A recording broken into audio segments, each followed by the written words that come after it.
Mi padre me miró a los ojos y me dijo: «Eres basura, Violeta, basura que debí tirar cuando naciste».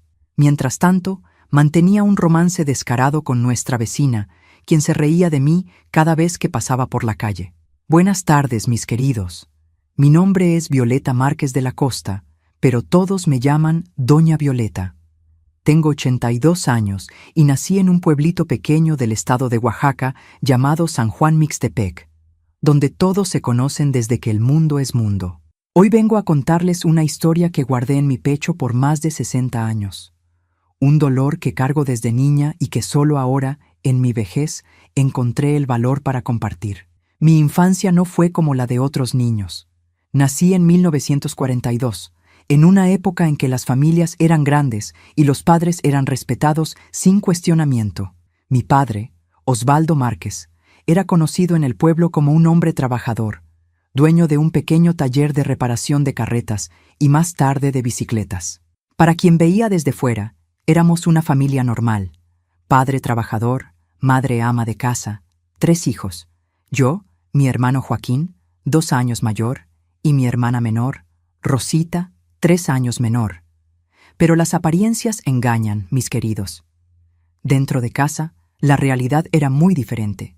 Desde pequeña, noté que mi padre me trataba diferente que a mis hermanos. Con Joaquín era orgulloso. Decía que era macho de verdad, que seguiría sus pasos en el taller. Con Rosita tenía una paciencia infinita, la llamaba princesita, siempre con esa sonrisita en la cara. ¿Conmigo? Conmigo solo había frialdad, críticas y palabras que cortaban más profundo que cualquier cuchillo. Violeta, ¿eres tonta de verdad o lo haces por maldad? Era una de sus frases favoritas cuando yo tenía dificultad con algo. Si derramaba un vaso, si me equivocaba en una cuenta de matemáticas, si tropezaba corriendo en el patio, cualquier cosa era motivo para que me mirara con ese desprecio en los ojos y soltara una de esas. Mi madre, Celia, era una mujer apagada, de esas que viven en las sombras de sus maridos, delgada, siempre cansada, siempre con esa mirada triste perdida en el horizonte.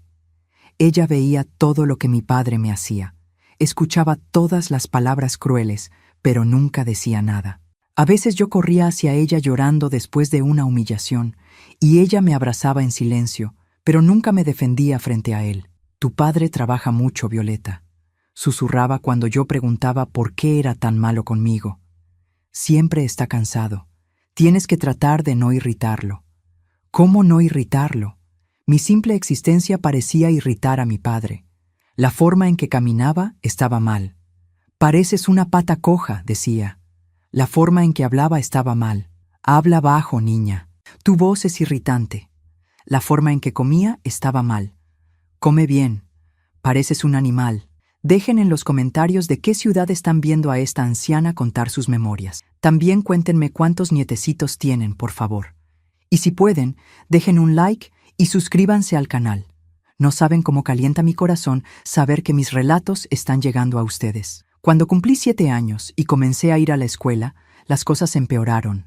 Yo era una niña lista. Me gustaba leer, hacer cuentas, aprender cosas nuevas. Pero cuando llegaba a casa toda emocionada para contar que había sacado una buena nota, que la maestra me había felicitado, mi padre siempre encontraba una manera de arruinar mi alegría. «¿Buena nota? Déjame ver esa buena nota», decía, tomando mi cuaderno con esa cara de desconfianza. Incluso cuando la nota era realmente buena, encontraba un defecto. «¿Ves esta letra fea? Parece rasguño de gallina. ¿Y este error aquí? ¿Cómo puedes equivocarte en algo tan simple?». Fue a los 8 años que descubrí el primer secreto terrible de mi familia. Era un sábado por la mañana, recuerdo como si fuera ayer. Mi padre había salido para el taller, como siempre hacía, incluso los fines de semana. Mi madre estaba en el patio tendiendo ropa y yo estaba jugando en el suelo de la sala cuando escuché un ruido extraño que venía del cuarto de mis padres. Era un llanto bajito, un sollozo que mi madre intentaba ahogar. Fui hasta allá y la encontré sentada en la cama sosteniendo un papel en la mano, las lágrimas corriendo por su rostro. «¿Qué pasó, mamá?», pregunté preocupada. Ella rápidamente se secó los ojos y escondió el papel. «No fue nada, hija mía. Mamá solo estaba pensando en cosas tristes, pero yo había visto el papel antes de que lo escondiera. Era una carta, y aunque era niña, logré leer algunas palabras. Hablaba de encuentros, de añoranza, de cuando tu marido no está en casa, y estaba firmada, tu Aparecida. Aparecida era nuestra vecina de enfrente, una mujer bonita, unos 10 años más joven que mi madre, siempre muy arreglada, siempre con esa sonrisa provocativa en la cara. Estaba casada con don Antonio, un hombre mayor que viajaba mucho por trabajo. Cuando él no estaba, ella se quedaba sola en esa casa grande, siempre encontrando excusas para venir a conversar con mi padre en el taller. Poco a poco fui entendiendo lo que estaba pasando. Mi padre no trabajaba todos esos sábados y domingos. Iba a la casa de Aparecida y mi madre lo sabía todo. Lo peor es que Aparecida parecía disfrutar humillando a mi madre. Cuando se encontraban en la calle, en el mercado, en la iglesia, Aparecida siempre hacía cuestión de comentar sobre mi padre. Don Osvaldo es un hombre tan trabajador, decía con esa sonrisa falsa. Siempre en el taller, siempre dedicándose al trabajo. ¿Tienes suerte de tener un marido tan dedicado? Y mi madre bajaba la cabeza, murmuraba, sí, así es, casi inaudible, y se alejaba lo más rápido posible. Conmigo, Aparecida era aún peor.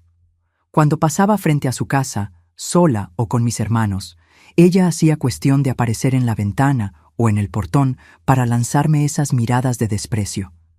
A veces, cuando mi padre estaba cerca, hacía comentarios maliciosos sobre mí, sabiendo que él estaría de acuerdo. Esta niña está volviéndose cada vez más extraña, decía mirándome de arriba a abajo. No parece ni hija tuya, Osvaldo, tan diferente a los otros. Y mi padre se reía, estaba de acuerdo, aprovechaba para soltar otra de sus frases envenenadas. Es verdad, Aparecida. Esta salió a los parientes malos de su madre. No tiene remedio. Imaginen ustedes una niña de 8 o 9 años escuchando esto. Imaginen lo que esas palabras le hacen a una niña que ya se sentía rechazada por su propio padre. Comencé a creer que realmente había algo malo en mí, que era fea, tonta, extraña, un error de la naturaleza. En la escuela me volví una niña retraída. Tenía pocos amigos, siempre me quedaba en las esquinas, siempre con miedo de decir algo equivocado y confirmar lo que mi padre decía sobre mí.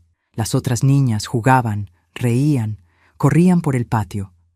Yo me quedaba sentada bajo un árbol, observando, deseando tener el valor de acercarme. Cuando llegaba a casa, la rutina de humillación continuaba. Si sacaba buena nota, era porque la maestra me tuvo lástima. Si sacaba mala nota, era porque era tonta de verdad. Si ayudaba a mi madre en las tareas de la casa, estaba estorbando más que ayudando. Si no ayudaba, era perezosa e inútil. Mira a esta niña, le decía a mi madre, como si yo no estuviera allí.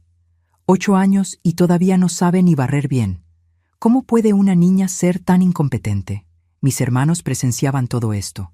Joaquín, por ser el hijo varón y el preferido, nunca recibía regaños. A veces hasta se reía cuando mi padre me humillaba, tratando de agradar a papá.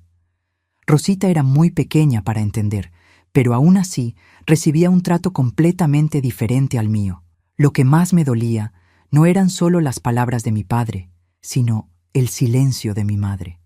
Verla allí lavando platos, cosiendo, cocinando, como si nada estuviera pasando, mientras yo era destrozada emocionalmente a pocos metros de ella. A veces nuestras miradas se cruzaban durante una de esas sesiones de humillación, y yo veía en sus ojos una tristeza profunda, pero también una resignación que me dejaba aún más desesperada.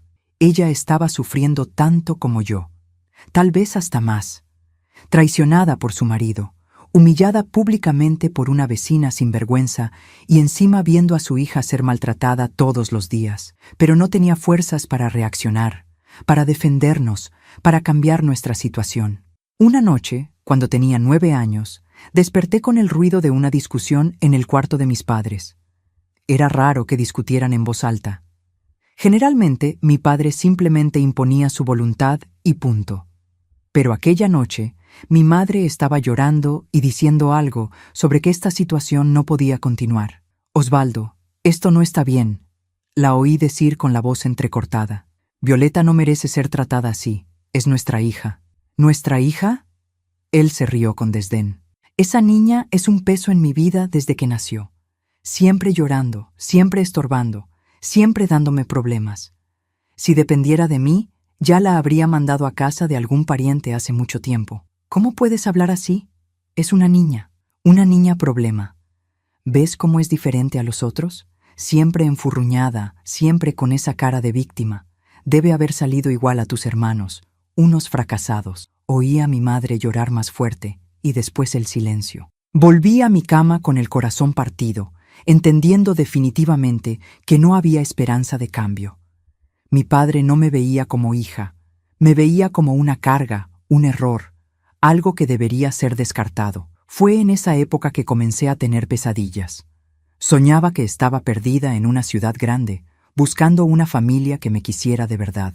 Soñaba que mi padre me expulsaba de casa, y yo me quedaba vagando por las calles, pidiendo comida, durmiendo a la intemperie. Despertaba empapada de sudor, con el corazón acelerado, y miraba al techo oscuro de mi cuartito, pensando si la vida siempre sería así. Durante el día intentaba ser invisible, hablaba lo menos posible, me movía por la casa como un fantasma, siempre tratando de anticipar el humor de mi padre para evitar las explosiones. Pero era inútil. Él siempre encontraba algún motivo para humillarme, para recordarme lo indeseada que era en esa casa. Y Aparecida seguía rondando por nuestra vida como una sombra maligna, siempre con esa sonrisa venenosa, siempre haciendo cuestión de mostrar que lo sabía todo, que tenía poder sobre mi padre, que podía destruir nuestra familia cuando quisiera. Mi madre se marchitaba cada día, más delgada, más triste, más resignada a una vida que se había vuelto una prisión de humillaciones y traiciones. Era ese el ambiente donde crecí, mis queridos. Una casa donde el amor se distribuía de forma desigual, donde la niña que más necesitaba cariño recibía solo crueldad, donde los secretos familiares envenenaban cada comida, cada conversación, cada momento de supuesta tranquilidad. Y lo peor es que todavía no sabía que eso era apenas el comienzo de mi jornada a través del infierno. Los años siguientes fueron una escalada de sufrimiento que parecía no tener fin. Cuando cumplí 10 años, en 1952, las humillaciones de mi padre se volvieron aún más elaboradas, más crueles, como si hubiera descubierto que las palabras podían herir más que cualquier golpe. Era una mañana de lunes cuando sucedió algo que nunca olvidaré. Me estaba arreglando para ir a la escuela, peinando mi cabello rizado frente al espejito roto de mi cuarto, cuando mi padre apareció en la puerta con esa cara de quien estaba listo para el ataque diario. «Mira a esta niña tratando de arreglarse», dijo con esa risa maliciosa. «Puedes pasar el día entero frente a ese espejo que no va a servir de nada. Fea naciste, fea morirás». Paré de peinar mi cabello, las manos temblando. Él no se detuvo ahí. ¿Sabes por qué Dios te hizo así, Violeta? Para enseñarle al mundo que no todos nacen para ser gente. Algunas personas nacen solo para servir de ejemplo de lo que no ser. Joaquín estaba pasando por el pasillo y escuchó todo. En vez de defenderme, comenzó a reírse. «Es verdad, papá. Violeta parece un espantapájaros». Mi padre se sintió orgulloso de la participación de su hijo. «¿Ves? Hasta tu hermano menor lo entiende. Todo el mundo lo puede ver, menos tú que te ilusionas, creyendo que vas a hacer algo en la vida». Salí corriendo para la escuela con los ojos llenos de lágrimas, pero lo que más me dolía no eran las palabras crueles de mi padre. Era saber que mi propio hermano se había unido a él para humillarme. La familia que debería protegerme se estaba convirtiendo en mi mayor fuente de dolor. En la escuela, las cosas no eran mucho mejores. Las palabras de mi padre resonaban en mi cabeza durante las clases. Cuando la maestra Don Ana preguntaba algo y yo sabía la respuesta, me quedaba callada, con miedo de decir una tontería y confirmar que era tonta de verdad. Cuando no sabía, me sentía aún peor, como si fuera una confirmación de todo lo que mi padre decía sobre mí. Las otras niñas formaban grupos, jugaban juntas en el recreo, intercambiaban secretos. Yo siempre quedaba fuera, no porque ellas me rechazaran, sino porque yo misma me aislaba. ¿Cómo iba a hacer amigas si ni yo misma creía que tenía algún valor? Un día, la niña más popular de la clase, María José, intentó incluirme en un juego de ronda. «Ven, Violeta, ven a jugar con nosotras». Pero yo sacudí la cabeza y me quedé en mi rincón bajo el árbol. «No, gracias. No sé jugar bien». «¿Cómo que no sabes? Solo hay que darse las manos y girar». «Es que soy algo torpe. Ustedes se van a reír de mí». María José insistió, pero yo seguí negándome. Después de ese día, ella dejó de invitarme. No por maldad, sino porque los niños no insisten mucho cuando alguien no quiere participar. Y yo quedé aún más sola, confirmando para mí misma que realmente no servía para tener amigos. En casa, la situación con Aparecida se estaba volviendo cada vez más descarada. Mi padre ni siquiera se molestaba en ocultar la aventura. A veces ella aparecía en nuestro taller en medio de la tarde, cuando todos estábamos en casa, y se quedaba allí conversando con él por horas. Mi madre veía todo desde la ventana de la cocina, pero no decía nada. «Osvaldo, ¿no tienes vergüenza?», oí a mi madre susurrar una vez cuando pensaba que nadie estaba escuchando. «Todo el pueblo está comentando». «¿Comentando qué?», respondió él agresivamente. «Yo hablo con quien quiero. Si no te gusta, es tu problema. Pero delante de los niños, Osvaldo, que los niños se acostumbren a la realidad de la vida, especialmente esa», dijo él, señalándome. «Cuanto antes aprenda que la vida no es un cuento de hadas, mejor». Aparecida hacía cuestión de provocarme siempre que podía. Cuando pasaba por la calle y ella estaba en el portón, siempre tenía un comentario venenoso. «Hola, Violeta», decía con esa sonrisa falsa. «¿Cómo estás? Cada día más interesante». La palabra interesante salía de su boca como si fuera un insulto. Y yo sabía que lo era. Una vez ella estaba conversando con otras vecinas frente a casa cuando pasé volviendo de la escuela. No pude evitar escuchar lo que estaba diciendo. Pobrecita de Celia. Hablaba alto, queriendo que yo escuchara. Con un marido trabajador como Osvaldo y una hija... Bueno, no todas las madres tienen suerte con todos sus hijos, ¿verdad? Las otras mujeres rieron bajito y sentí mi rostro arder de vergüenza. Corrí a casa y me encerré en mi cuarto, llorando hasta no tener más lágrimas. Mi madre estaba cada vez más delgada, más apagada.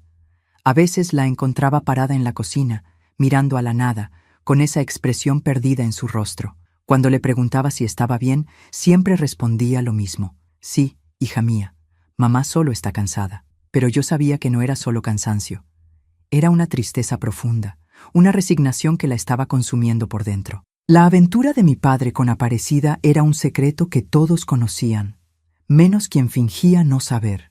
En 1953, cuando cumplí 11 años, las cosas empeoraron aún más. Mi cuerpo comenzó a cambiar, como sucede con todas las niñas de esa edad.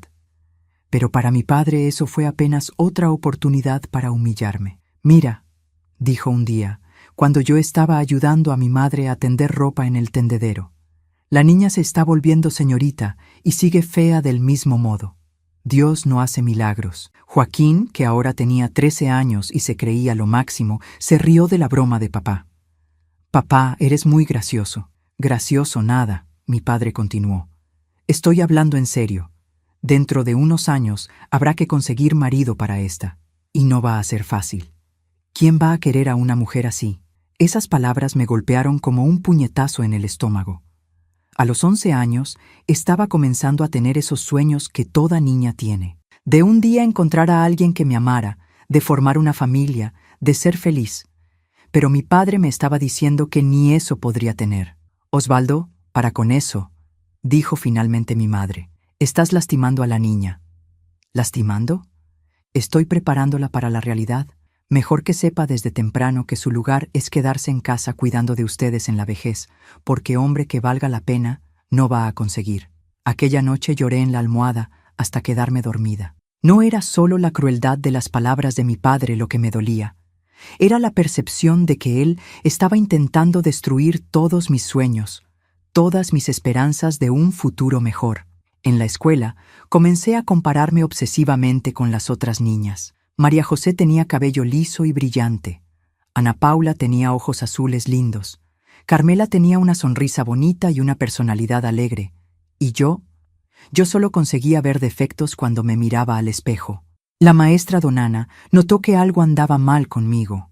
Un día después de clase, me llamó para conversar. «Violeta, eres una de las niñas más inteligentes del grupo», dijo con esa voz dulce que me hacía recordar cómo sería tener una madre que me defendiera.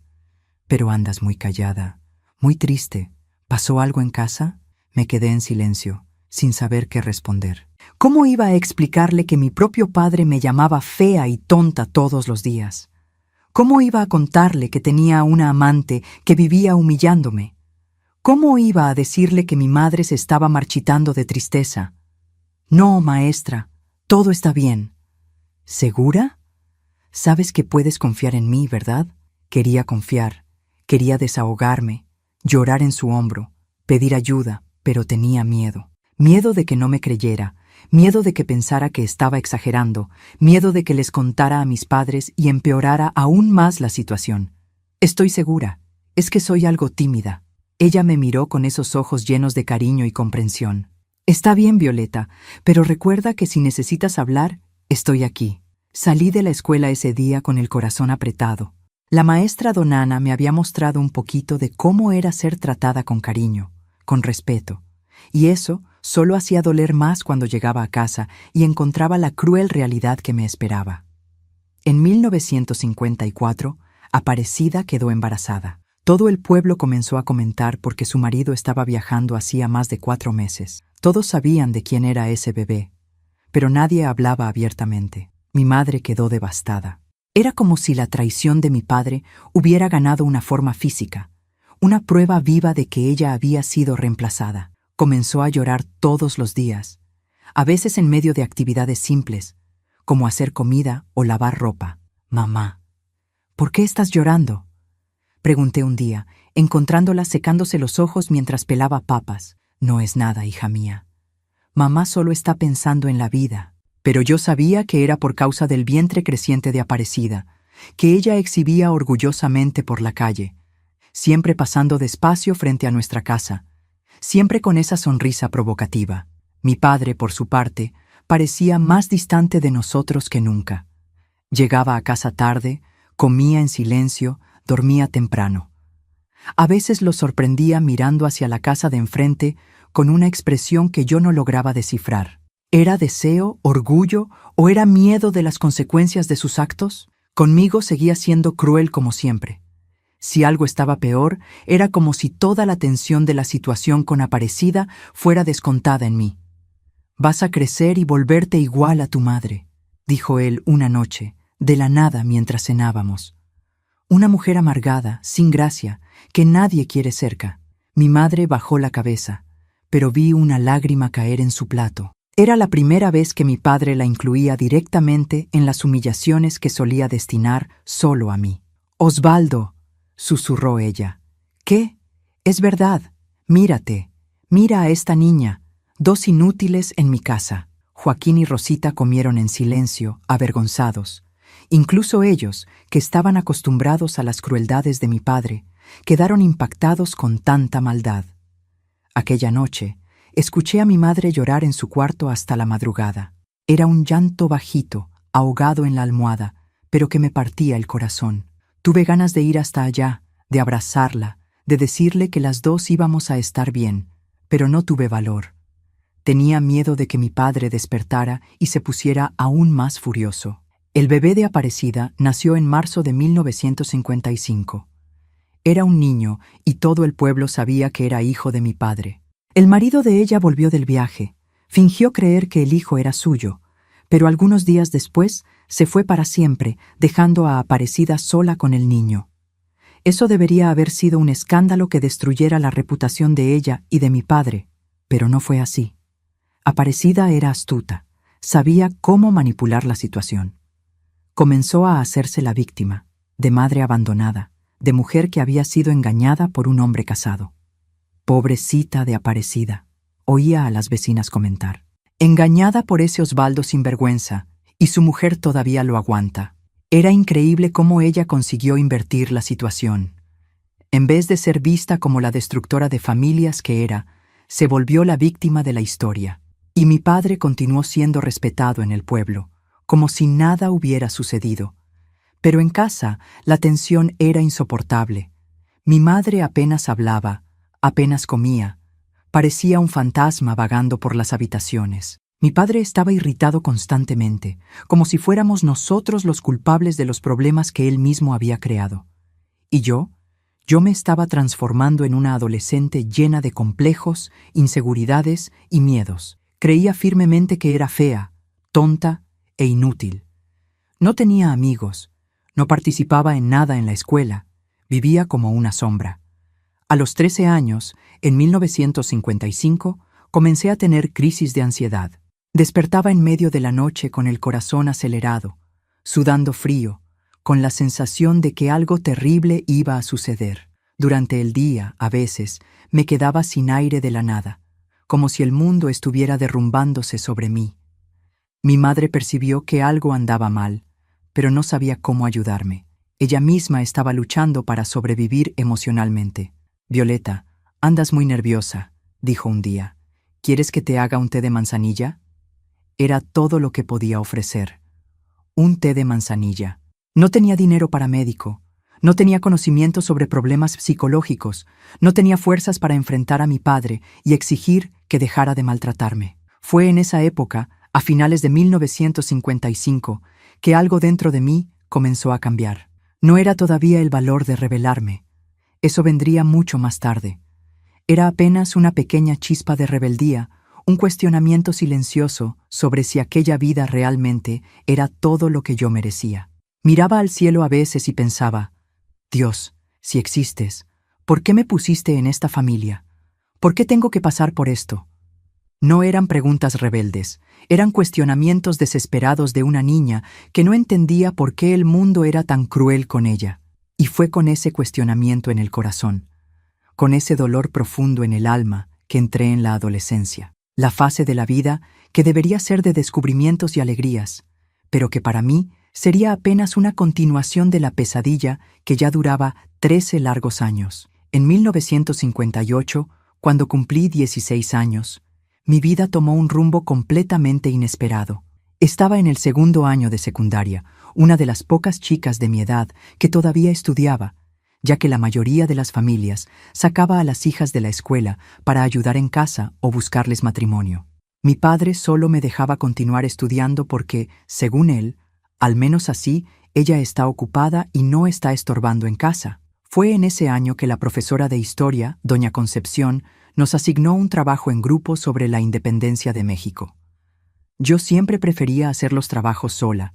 Tenía pavor de trabajar en grupo porque pensaba que los otros iban a notar lo tonta e inútil que era, como mi padre siempre decía. Pero esa vez no hubo remedio. Doña Concepción formó los grupos en el momento aleatoriamente, y fue así como me vi sentada en un pupitre al lado de Andrés Santos, un muchacho que había llegado al pueblo hacía pocos meses con su familia desde la Ciudad de México. Andrés era diferente de todos los chicos que yo conocía.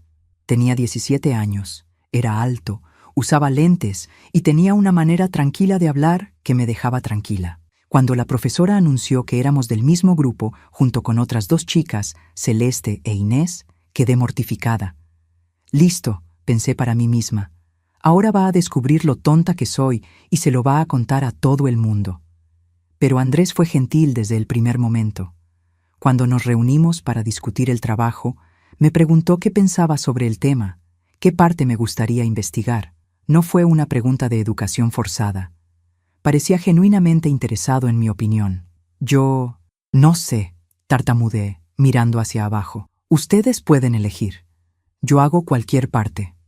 Pero debes tener alguna preferencia, insistió él sonriendo. ¿Qué tal la parte sobre los movimientos regionales?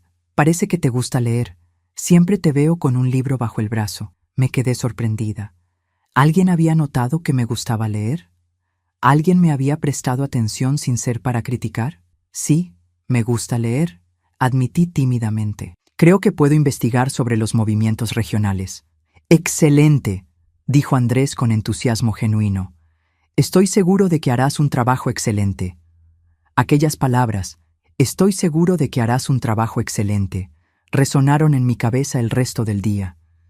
Hacía tanto tiempo que alguien demostraba confianza en mí que ni recordaba cómo era esa sensación.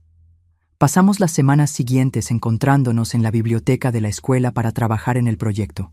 Y fue durante esos encuentros que comencé a descubrir cómo era conversar con alguien que me trataba como un ser humano normal. Andrés me hacía preguntas sobre mi vida, sobre lo que me gustaba hacer, sobre mis sueños. Al principio me quedaba paralizada con esas preguntas. ¿Sueños? ¿Qué sueños? Mi padre me había convencido de que no servía para nada, que mi destino era cuidar de él y de mi madre en la vejez. Pero Andrés era persistente, de una manera gentil. Poco a poco fui abriéndome. Le conté que me gustaba leer, que a veces escribía pequeños textos en mi cuaderno, que soñaba con conocer ciudades grandes como Ciudad de México. ¿Escribes?, preguntó él, los ojos brillando de interés. ¿Qué tipo de textos? Tonterías, respondí rápidamente, con miedo de que quisiera leer. Cosas sin importancia. Dudo que sea una tontería, apuesto a que escribes muy bien. Era increíble cómo Andrés conseguía ver cosas buenas en mí que yo ni sabía que existían. Cuando yo decía alguna idea sobre el trabajo, él elogiaba mi razonamiento. Cuando sugería algún enfoque diferente, decía que era creativa. Por primera vez en la vida, alguien me estaba haciendo sentir inteligente. El trabajo quedó listo y fue muy bien evaluado por la profesora. Doña Concepción elogió especialmente mi parte sobre los movimientos regionales, diciendo que estaba muy bien investigada y escrita con claridad. Sentí un orgullo que nunca había sentido antes. Después de la presentación, Andrés me buscó en el patio de la escuela. «Violeta, estuviste increíble en la presentación. Hablaste con tanta seguridad, demostraste tanto conocimiento. ¿Por qué te subestimas tanto?» La pregunta me tomó desprevenida. «¿Cómo así? Siempre hablas de ti misma como si fueras, no sé, como si no sirvieras para nada. Pero es obvio que eres muy inteligente, muy capaz». Sentí los ojos llenarse de lágrimas. Es que mi padre siempre dice que... Y paré en medio de la frase. No podía contarle a Andrés sobre las humillaciones que sufría en casa. Él iba a pensar que estaba inventando, o peor, iba a estar de acuerdo con mi padre. ¿Que tu padre siempre dice qué?, preguntó Andrés gentilmente. Nada, no es importante. Pero él se dio cuenta de que sí era importante. En los días siguientes, Andrés comenzó a prestar más atención a mi comportamiento. Notó cómo me encogía cuando alguien hablaba más alto, cómo siempre pedía disculpas por cosas que no eran mi culpa, cómo parecía asustada cuando cometía el menor error. Una tarde después de clase, me invitó a tomar un refresco en la cantina de la escuela. Yo dudé. A mi padre no le gustaba que perdiera tiempo después de la escuela. Decía que tenía que volver a casa para ayudar a mi madre. Solo un ratito. Andrés insistió. Quiero hablar contigo sobre algo. Acepté con el corazón acelerado. ¿De qué quería hablar? ¿Había descubierto algún defecto mío? ¿Estaba cansado de mi compañía? Nos sentamos en una mesita en la esquina de la cantina y Andrés me miró a los ojos con una seriedad que me puso nerviosa. Violeta, ¿puedo hacerte una pregunta personal? Asentí sin conseguir hablar. ¿Cómo es tu familia? ¿Tus padres son cariñosos contigo? La pregunta me golpeó como un rayo. Por un momento pensé en mentir, en decir que mi familia era normal, que mis padres me amaban. Pero había algo en la mirada de Andrés, una comprensión, una gentileza que me hizo querer decir la verdad. No, susurré, mirando a la mesa. No mucho. ¿Tu padre? ¿Él te trata mal? Las lágrimas comenzaron a correr antes incluso de que pudiera responder. Andrés extendió la mano y sostuvo la mía. Un gesto simple que me hizo sentir más acogida de lo que me había sentido en años. No necesitas contarme si no quieres, dijo él, pero quiero que sepas que no mereces ser maltratada. Eres una persona maravillosa, Violeta. Cualquiera que no consiga ver eso es quien tiene un problema. Y en aquel momento, algo dentro de mí se quebró y se reconstruyó al mismo tiempo. Por primera vez en la vida, alguien me estaba diciendo que el problema no estaba en mí, que yo no era fea, tonta o inútil, que yo tenía valor. Comencé a contarle a Andrés sobre las humillaciones que sufría en casa. Al principio, en pedazos pequeños, con miedo de que se fuera.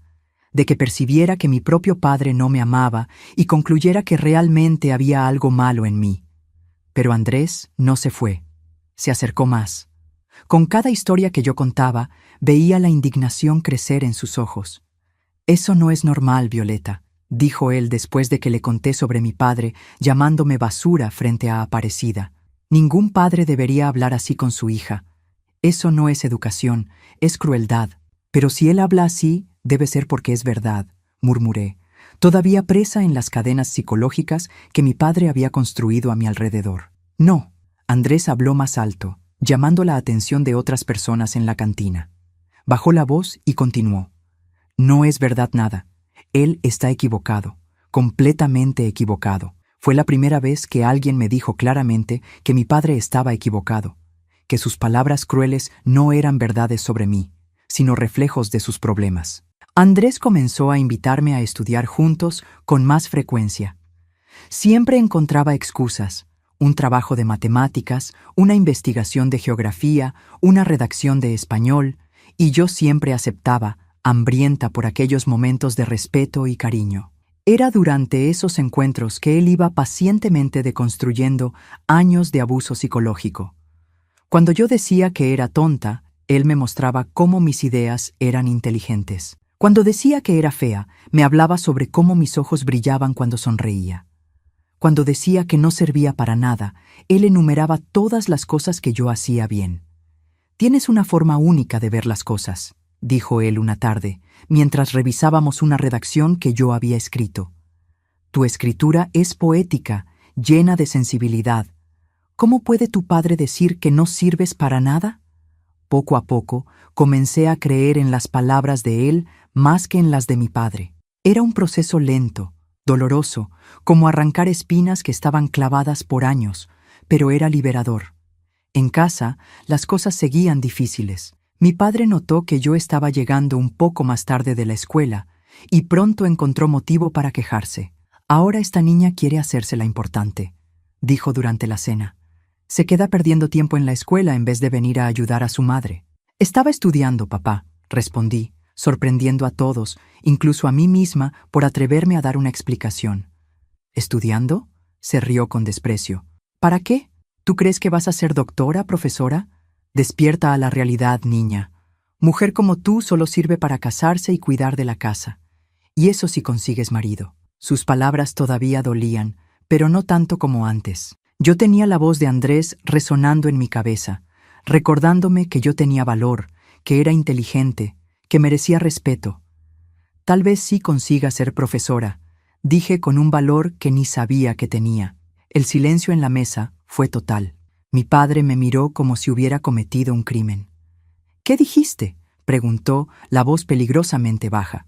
«Dije que tal vez sí consiga ser profesora». «Mis notas son buenas». La profesora Concepción dijo que... «La profesora Concepción no te conoce como yo te conozco. Ella no sabe lo perezosa que eres en casa, lo terca que eres, como tú». «¿Cómo soy inteligente?», completé, interrumpiéndolo por primera vez en la vida. Mi padre quedó tan impactado que por algunos segundos no consiguió hablar. Joaquín y Rosita me miraban boquiabiertos.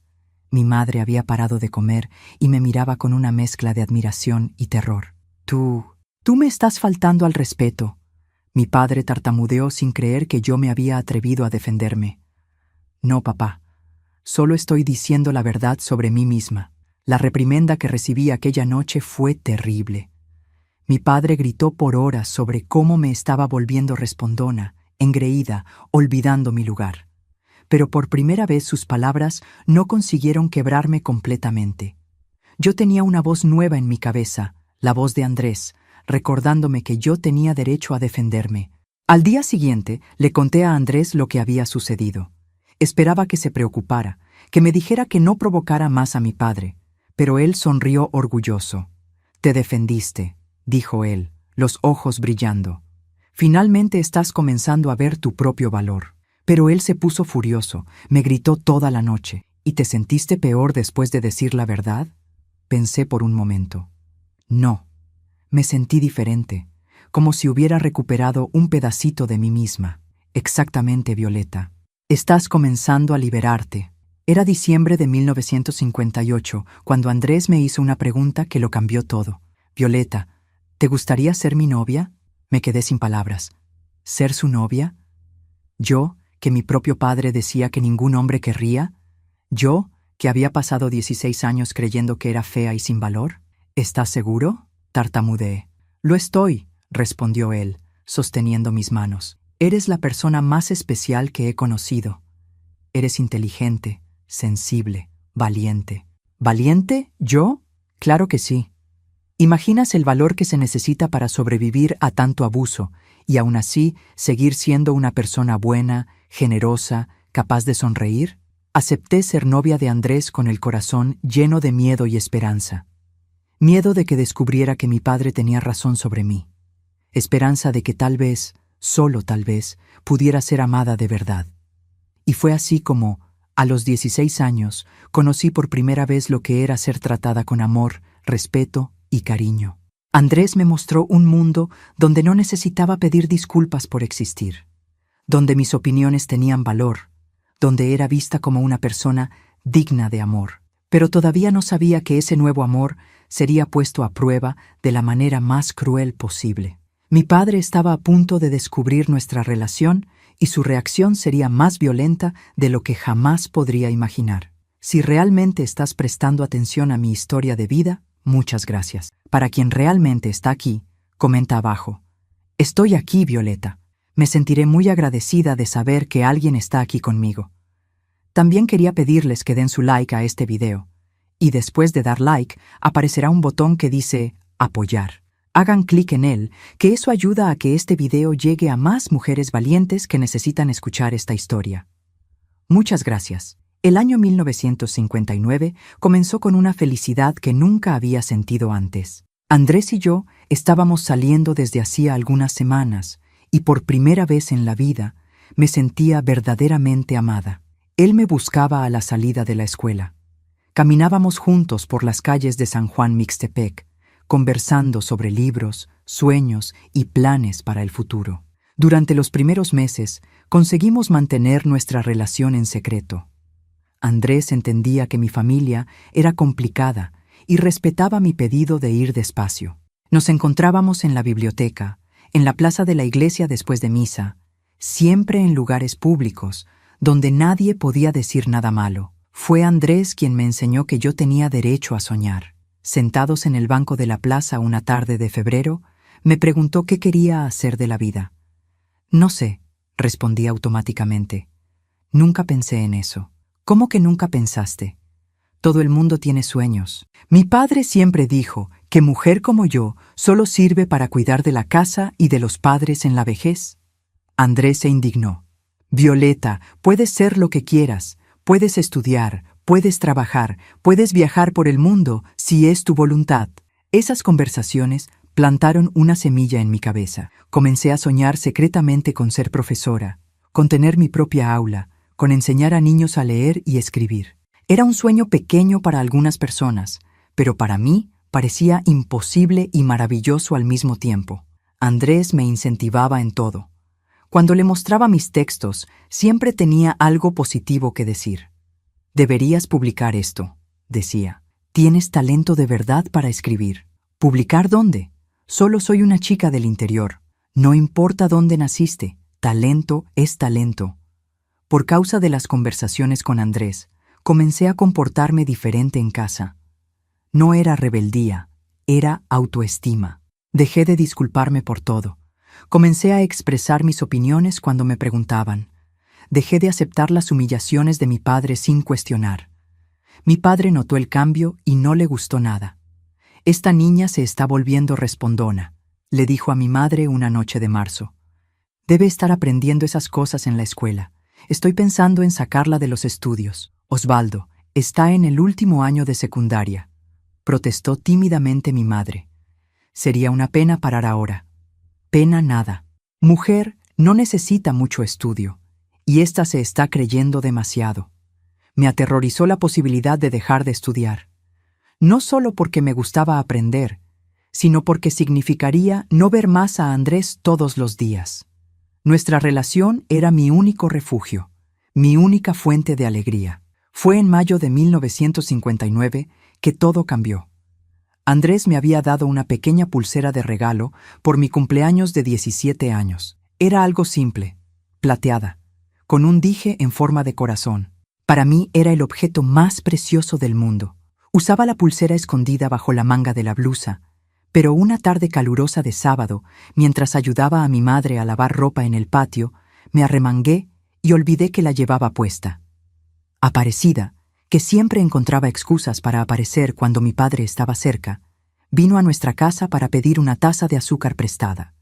Vio la pulsera en mi mano y su rostro se iluminó con esa sonrisa maliciosa que yo conocía bien. «¿Qué pulsera tan bonita, Violeta?», dijo ella, alto lo suficiente para que mi padre escuchara desde el taller. «¿Regalo de alguien especial?». Mi sangre se heló. Rápidamente bajé la manga, pero era demasiado tarde. «¿Qué pulsera?».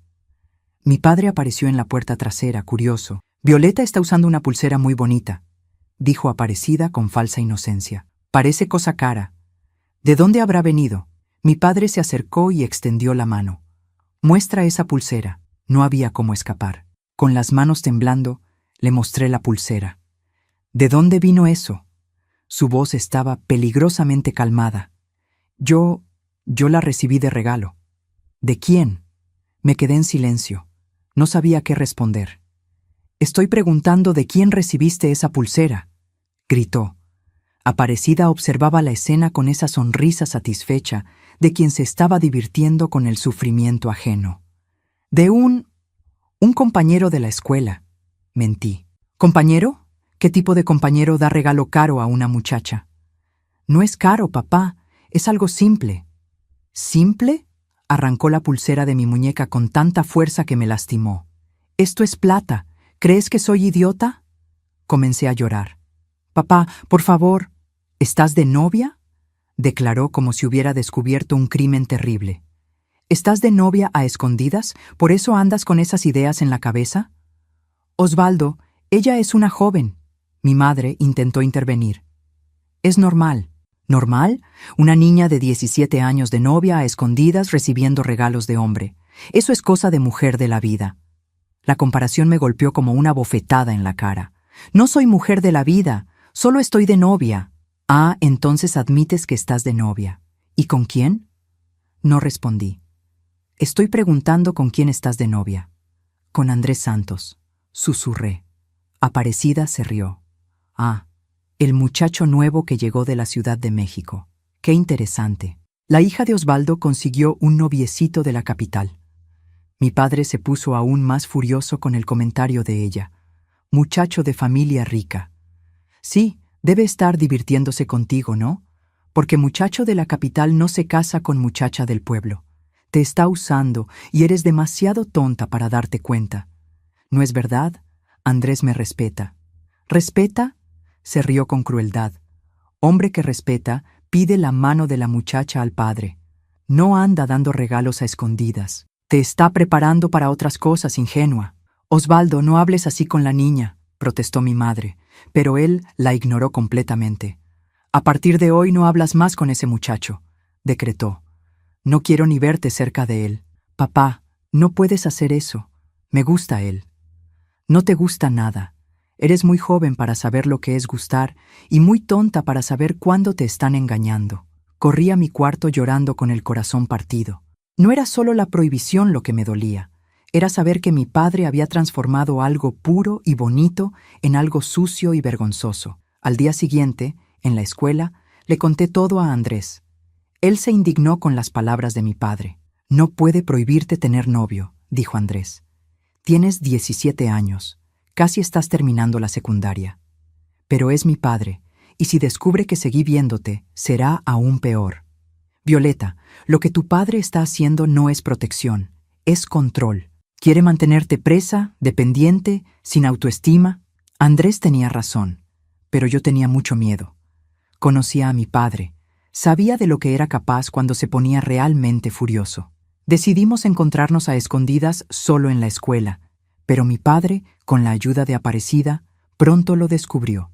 Ella pasó a vigilarme, siempre encontrando excusas para estar en la calle cuando yo salía de casa, siempre pendiente de con quién hablaba. Una semana después del descubrimiento de la pulsera, Aparecida fue corriendo a contarle a mi padre que me había visto conversando con Andrés en el portón de la escuela.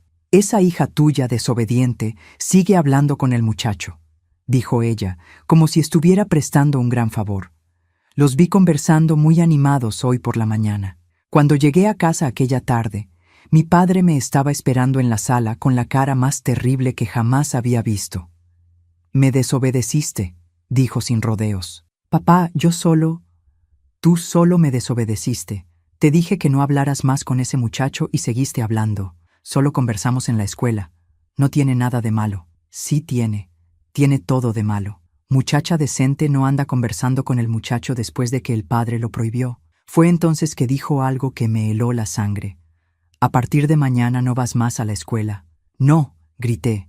«Papá, falta solo un mes para que termine la secundaria.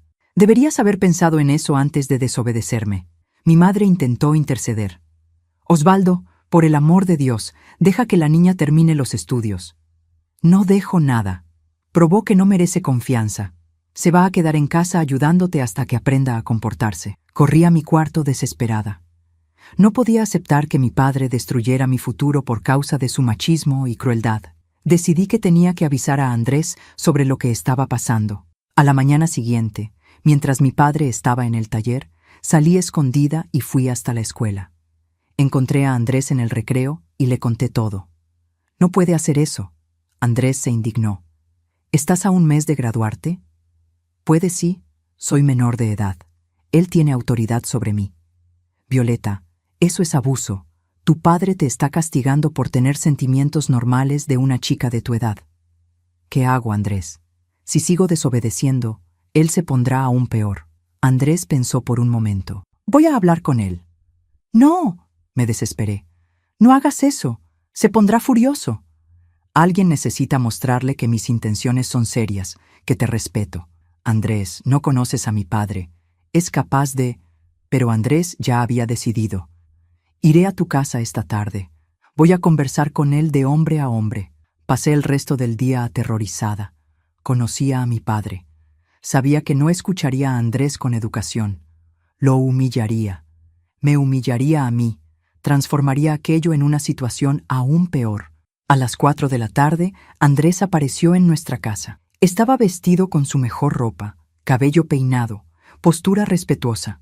Golpeó en la puerta de entrada y pidió hablar con mi padre. Yo estaba espiando desde la ventana de mi cuarto cuando vi a mi padre salir del taller para atender a Andrés. Hasta allí todavía había posibilidad de que todo saliera bien.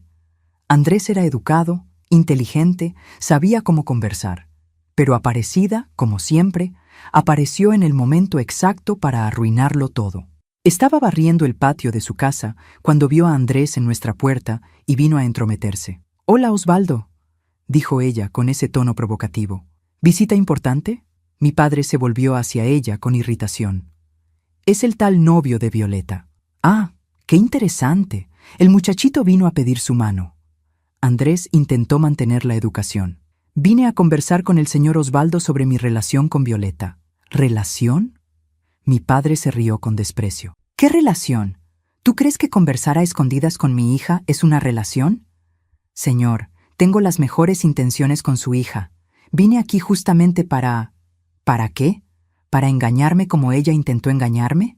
Aparecida estaba adorando el espectáculo. «Osvaldo, el muchacho parece educado. Tal vez... Tú no tienes nada que ver con esto». Mi padre explotó hacia ella, pero después se volvió hacia Andrés con aún más rabia. «¿Y tú? ¿Tú crees que puedes llegar aquí a mi casa después de influenciar a mi hija en contra mía?» «Yo nunca influencié a Violeta contra nadie». Andrés respondió firme, pero respetuoso. «¿No? Entonces, ¿por qué ella era obediente antes de conocerte y ahora es respondona? Tal vez porque está descubriendo que tiene valor, que merece ser tratada con respeto». Fue la gota que colmó el vaso. Mi padre se puso rojo de rabia. «¿Cómo te atreves a decirme cómo tratar a mi hija? ¿Quién te crees que eres? Soy alguien que ama a Violeta y quiere verla feliz». «¿Amas?» Mi padre se rió con crueldad. «Muchacho de 17 años no sabe lo que es amor. Lo que quieres es aprovecharte de ella». «Eso no es verdad». «No, Entonces, ¿por qué no pediste mi autorización antes de ser novio de ella? ¿Por qué todo fue hecho a escondidas? Andrés dudó. ¿Por qué? Porque Violeta dijo que usted era difícil de conversar. ¿Difícil? ¿O ella sabía que yo iba a descubrir tus verdaderas intenciones? La discusión estaba escalando de forma terrible. Mi padre estaba perdiendo completamente el control, gritando acusaciones cada vez peores. Aparecida observaba todo con esa sonrisa satisfecha. Señor Osvaldo, Andrés intentó una vez más. Vine aquí en paz, queriendo hacer las cosas bien. Me gusta mucho Violeta y me gustaría seguir siendo su novio con su permiso. ¿Permiso? Mi padre explotó. ¿Tú crees que voy a dar permiso para que un mocoso cualquiera sea novio de mi hija? Tú no sirves para ella. ¿Cómo puede decir eso sin conocerme? Conozco a tu tipo, muchacho de ciudad grande que viene al pueblo a aprovecharse de las muchachas ingenuas. Mi hija no va a ser tu diversión. ¿Cómo puede decir eso sin conocerme? Conozco tu tipo, muchacho de Ciudad de México, que viene a Oaxaca a aprovecharse de las muchachas ingenuas. Mi hija no va a ser tu diversión. Señor, tengo las mejores intenciones con Violeta. He venido aquí justamente para demostrarlo. ¿Intenciones? Las intenciones no significan nada. Un muchacho de tu edad solo piensa en una cosa. Andrés estaba perdiendo la paciencia, pero intentaba mantener la compostura. Señor Osvaldo, no juzgue sin conocerme. Respeto profundamente a su hija y solo quiero lo mejor para ella. Lo mejor para ella es obedecer a su padre y olvidarse de tonterías. La escuela la está llenando de ideas absurdas que no le servirán de nada en la vida. ¿Ideas absurdas? ¿Como que tiene valor, que es inteligente, que merece respeto? Suficiente, rugió mi padre. Sal de mi propiedad ahora mismo y no vuelvas a acercarte a mi hija o te las verás conmigo. Andrés, viendo que no había manera de razonar, comenzó a retirarse, pero antes de irse, gritó lo suficientemente fuerte para que yo escuchara desde mi ventana. Violeta, no dejes de soñar, vales mucho más de lo que él te hace creer. Se fue, dejando a mi padre en una furia que nunca había visto antes. La guerra estaba declarada y yo me encontraba en medio del campo de batalla, a punto de descubrir hasta dónde podía llegar la crueldad de mi padre. Después de la discusión con Andrés, mi padre entró a la casa como un huracán. Yo estaba en mi cuarto temblando cuando escuché sus pesados pasos subiendo las escaleras. La puerta se abrió con tanta fuerza que golpeó contra la pared. «Baja ahora mismo a la sala», gritó. Bajé con las piernas temblorosas. Mi madre estaba en la cocina, Joaquín y Rosita en la sala, todos en silencio, sintiendo la tensión en el aire. «Siéntate ahí», señaló una silla. «Vamos a hablar». Me senté, tratando de parecer pequeña, invisible, como siempre hacía cuando estaba furioso, pero esta vez sería diferente. «Primero, no irás más a la escuela. Se acabó. No quiero ni oír discusiones sobre esto. Papá, falta un mes para que me gradúe». Dije que no quiero oír discusiones. Segundo, si me entero que hablaste con ese muchacho, aunque sea para darle los buenos días, vas a ver lo que es bueno. Tercero, vas a trabajar en la casa de doña Eulalia, cosiendo. Necesita ayudante. Y tú necesitas aprender que la vida no es un juego. Doña Eulalia era conocida en el pueblo por explotar a las muchachas que trabajaban para ella. Pagaba muy poco y exigía que trabajaran de sol a sol. «Papá, puedo trabajar después de terminar mis estudios». ¿Todavía no entiendes? Ya no tienes derecho a opinar sobre nada. Perdiste ese derecho cuando decidiste desobedecerme. Fue en ese momento que algo dentro de mí se rompió. Quizás fueron las palabras de Andrés resonando en mi cabeza. Quizás fue la desesperación de ver mis sueños destruidos. Quizás simplemente fue el límite de lo que una persona puede soportar. Sí tengo derecho a opinar sobre mi propia vida, dije, sorprendiendo a todos, incluyéndome a mí misma. El silencio en la sala fue total. Mi padre me miró como si hubiera hablado en un idioma extraño. «¿Qué dijiste?» «Dije que tengo derecho a opinar sobre mi vida. Tengo 17 años, ya no soy una niña». Joaquín y Rosita me miraban boquiabiertos. Mi madre apareció en la puerta de la cocina, pálida de susto. «¿Te has vuelto loca?» Mi padre tartamudeó sin creer mi osadía. «No, papá, estoy comenzando a ver las cosas como realmente son». ¿Y cómo son, sabionda? Respiré profundo. Era ahora o nunca. Usted no me está protegiendo. Me está destruyendo. Está tratando de convertirme en una persona sin sueños, sin esperanza, igual a... Me detuve antes de decir igual a mamá, pero todos entendieron. Mi padre se puso morado de rabia. ¿Cómo te atreves a hablarme así? Yo te crié, te di de comer, te vestí. Y también fue usted quien pasó 17 años diciéndome que no servía para nada, que era fea, tonta e inútil. Porque es verdad. No es verdad. Grité levantándome de la silla. No soy nada de eso. Soy inteligente, tengo buenas notas, escribo bien, tengo sueños. ¿Sueños? Se rió con crueldad. ¿Qué sueños? ¿Convertirte en maestra, casarte con ese muchachito de la capital? Despierta a la realidad, niña. Mis sueños son válidos y Andrés me respeta, me valora, me hace sentir como una persona que vale la pena. ¿Ah, sí? ¿Y yo, que soy tu padre, no lo hago? ¡No!, exploté. Usted nunca me ha hecho sentir nada más que vergüenza y tristeza. Fue entonces cuando levantó la mano para golpearme, pero por primera vez en mi vida sujeté su muñeca. No, dije, mirándolo a los ojos. Basta, no va a golpearme más. Quedó tan sorprendido que por unos segundos no reaccionó. ¿Tú, me estás enfrentando? Me estoy defendiendo. Hay una diferencia. Mi madre se acercó nerviosa. Violeta, no provoques a tu padre. No, mamá. Estoy cansada de no provocar. Cansada de quedarme callada mientras él me humilla. Cansada de aceptar en silencio todo tipo de crueldad. Mi padre logró soltar su brazo y retrocedió como si yo fuera peligrosa. Estás poseída. Ese muchacho llenó tu cabeza de demonios. Andrés me llenó de algo que usted nunca me dio. Autoestima. ¿Autoestima? Escupió la palabra como si fuera una maldición. Eso es una tontería de gente de la ciudad. Autoestima es saber que merezco ser tratada con respeto. Es saber que tengo derecho a soñar. Es saber que no soy la basura que usted siempre dijo que era. Sí lo eres. Eres basura. Eres inútil. Eres... ¡Basta! Grité tan fuerte que hasta los vecinos debieron haberme oído. ¡Basta de decir esas cosas! No soy nada de eso. Fue entonces cuando decidí mostrar la carta que había guardado por años.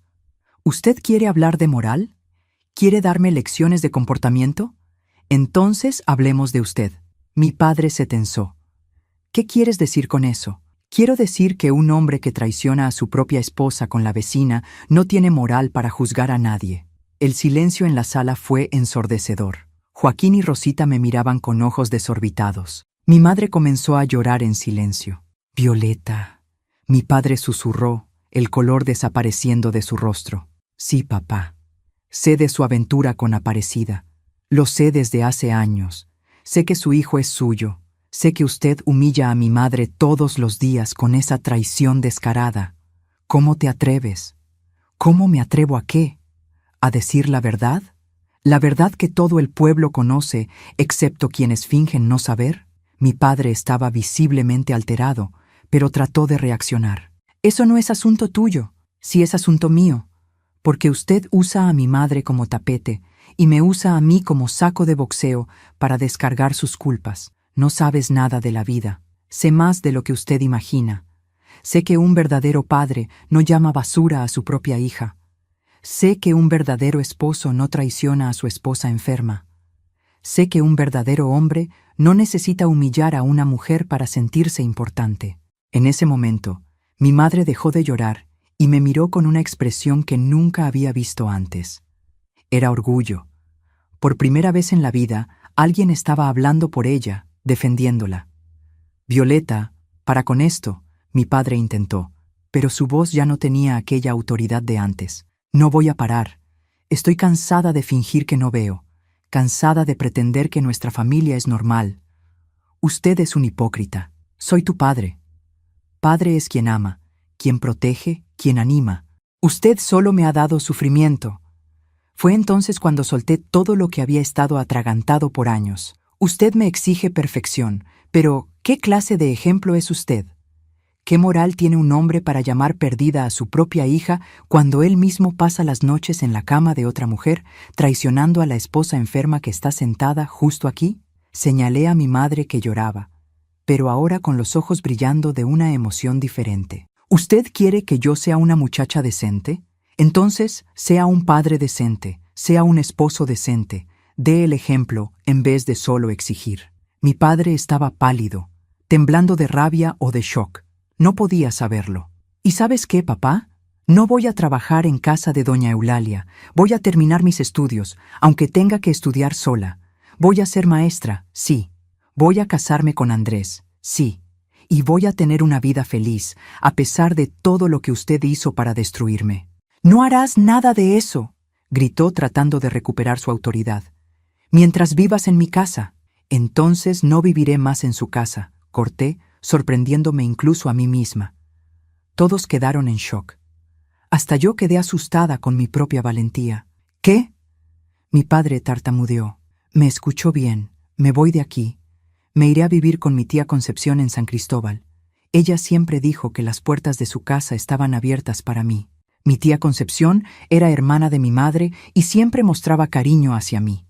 Vivía en San Cristóbal con su marido y 2 hijos, y siempre que nos visitaba comentaba lo inteligente que yo era y qué lástima que no tuviera mejores oportunidades. «No irás a ninguna parte», gritó mi padre, pero su voz sonaba más desesperada que autoritaria. «Sí iré. Tengo 17 años. Puedo elegir con quién vivir». Mi madre se levantó de su silla. «Violeta tiene razón», dijo con una voz que no había escuchado en años. «Ella puede elegir». Mi padre se volvió hacia ella incrédulo. «Celia, ¿estás de su lado?» «Estoy del lado de la verdad. Nuestra hija tiene razón en todo lo que dijo. No. Yo no debería haber dejado que las cosas llegaran a este punto». «¿Tú también te has vuelto loca?» «No, Osvaldo». Desperté, finalmente desperté. Mi padre miró alrededor de la sala, como si ya no reconociera a su propia familia. Joaquín y Rosita estaban callados, pero veía en sus ojos una nueva comprensión, como si también estuvieran viendo la situación por primera vez. «Se van a arrepentir de esto», dijo mi padre con voz temblorosa. «Todas ustedes se arrepentirán cuando descubran lo cruel que es el mundo». «El mundo puede ser cruel», respondí, «pero no puede ser peor que vivir en una casa donde no soy amada». En ese momento, escuché un ruido en la puerta principal. Era Aparecida, que había oído los gritos y venía a entrometerse como siempre. «Hola, ¿todo bien?», dijo, entrando como si estuviera en su propia casa. Escuché una discusión y vine a ver si estaba todo bien. Fue la gota que derramó el vaso. Ver a esa mujer entrando en nuestra casa como si fuera la dueña, frente a mi madre humillada, me dio un valor que ni sabía que tenía. «¿Podría salir de nuestra casa?», le dije con firmeza. «¿Cómo dices?». Aparecida fingió no entender. «Dije que salga. Usted no fue invitada». «Violeta», mi padre intentó reprenderme, pero no me detuve. «No, papá. Ya basta. Estoy cansada de ver a esta mujer faltándole el respeto a nuestra familia, humillando a mi madre, entrando aquí como si fuera la dueña de la casa». Aparecida se puso roja. «Yo no le falto el respeto a nadie». «Sí lo hace. Usted destruyó nuestra familia, se metió en el matrimonio de mis padres y todavía tiene el descaro de venir aquí a entrometerse en nuestras discusiones. Yo y tu padre solo somos amigos». «¿Amigos? ¿Amigos que tienen hijos juntos?». El silencio fue total. Aparecida se puso blanca como el papel. «Todo el pueblo sabe que su hijo es hijo de mi padre. Todo el mundo sabe de su aventura. La única que fingía no saber era mi madre, pero ahora ella también sabe que sabe». Aparecida miró a mi padre, esperando que me callara, pero él estaba en shock, sin reacción. «Ahora que todo está a la luz», continué, «puede llevarse a mi padre con usted. Pueden hacer pública su aventura. Así mi madre quedará libre para ser feliz y yo podré seguir mi vida en paz». «Violeta, no puedes hablar así», Aparecida intentó. «Sí puedo. Es mi casa, mi familia, y usted es una intrusa aquí». Mi madre se levantó y por primera vez en años habló directamente con Aparecida. «Ella tiene razón. Necesita salir de mi casa y no volver más». Aparecida miró alrededor, buscando apoyo, pero no encontró ninguno. Hasta mi padre estaba callado. cabeza baja, derrotado. Se arrepentirán de esto, dijo ella, tratando de mantener la dignidad mientras se dirigía a la puerta. Lo único de lo que me arrepiento, respondí, es de haber callado tanto tiempo. Ella salió azotando la puerta, y por primera vez en años, nuestra casa quedó libre de la presencia venenosa de aquella mujer. Mi padre estaba sentado en la silla, con la cabeza entre las manos. Parecía haber envejecido 10 años en una hora. Ya está, dijo sin levantar la cabeza. Lo destruyeron todo. ¿Están felices ahora, papá?, dije con una calma que me sorprendió. Quienes destruyeron nuestra familia no fuimos nosotras, fue usted con sus decisiones. Me miró y por primera vez vi en sus ojos algo parecido al arrepentimiento. Siempre quise lo mejor para ti, murmuró. No, papá, usted siempre quiso controlarme. Hay una diferencia. En los días siguientes, organicé mi mudanza a San Cristóbal. Mi tía Concepción se alegró de recibirme y me inscribió en una escuela para que pudiera terminar la secundaria. Andrés y yo retomamos nuestro noviazgo, ahora abiertamente con el apoyo de mi tía. Mi madre también tomó una decisión. Pidió la separación. Fue un escándalo en el pueblo, pero ella estaba decidida. Mejor vivir sola y con dignidad que acompañada y humillada, dijo. Y fue así, mis queridos. Como a los 17 años, encontré el valor para cambiar mi vida. No fue fácil, no fue sin dolor, pero fue necesario. A veces necesitamos enfrentar nuestros miedos y nuestras prisiones para descubrir quiénes somos realmente. Me casé con Andrés 2 años después. Me convertí en maestra como soñaba. Tuve hijos maravillosos que crecieron en un hogar lleno de amor y respeto. Mi padre vivió sus últimos años solo, amargado, sin la familia que había perdido por sus propias decisiones. Si han llegado hasta aquí conmigo en esta jornada dolorosa, pero liberadora, les pido que dejen un like en este video y se suscriban a nuestro canal Memorias de las Abuelas. Sus likes y suscripciones me dan fuerza para seguir compartiendo estas historias reales que tocan nuestra alma. También les pido que comenten de qué ciudad están viendo a esta anciana contar sus memorias, porque la vida nos enseña que nunca es tarde para decir basta a lo que nos lastima. Nunca es tarde para buscar nuestra felicidad. Nunca es tarde para descubrir nuestro verdadero valor. Gracias por escucharme, mis queridos. Hasta la próxima historia.